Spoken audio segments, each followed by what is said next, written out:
Declare war on your enemies. The polarity strategy. Life is endless battle and conflict, and you cannot fight effectively unless you can identify your enemies. People are subtle and evasive, disguising their intentions, pretending to be on your side. You need clarity. Learn to smoke out your enemies, to spot them by the signs and patterns that reveal hostility. Then, once you have them in your sights, inwardly declare war. As the opposite poles of a magnet create motion, your enemies, your opposites, can fill you with purpose and direction. As people who stand in your way, who represent what you loathe, people to react against, they are a source of energy. Do not be naive. With some enemies, there can be no compromise, no middle ground. Interpretation. Life is battle and struggle. You will constantly find yourself facing bad situations, destructive relationships, dangerous engagements. How you confront these difficulties will determine your fate.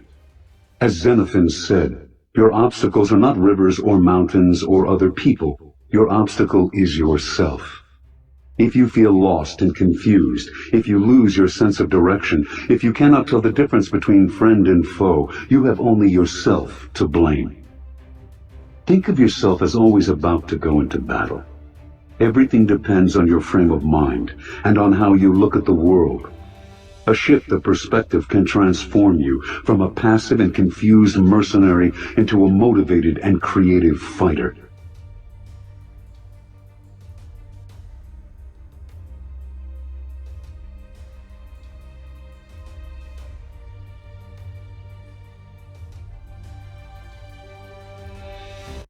Do not fight the last war. The guerrilla war of the mind strategy.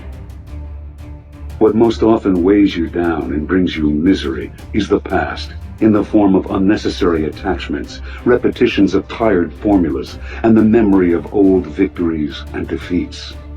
You must consciously wage war against the past and force yourself to react to the present moment. Be ruthless on yourself. Do not repeat the same tired methods.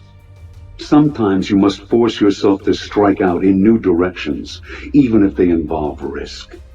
What you may lose in comfort and security, you will gain in surprise, making it harder for your enemies to tell what you will do.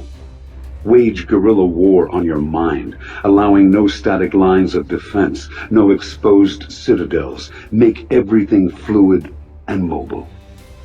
Reversal. There is never any value in fighting the last war. But while you're eliminating that pernicious tendency, you must imagine that your enemy is trying to do the same, trying to learn from and adapt to the present. Err on the side of caution. Be ready. Never let your enemy surprise you in war.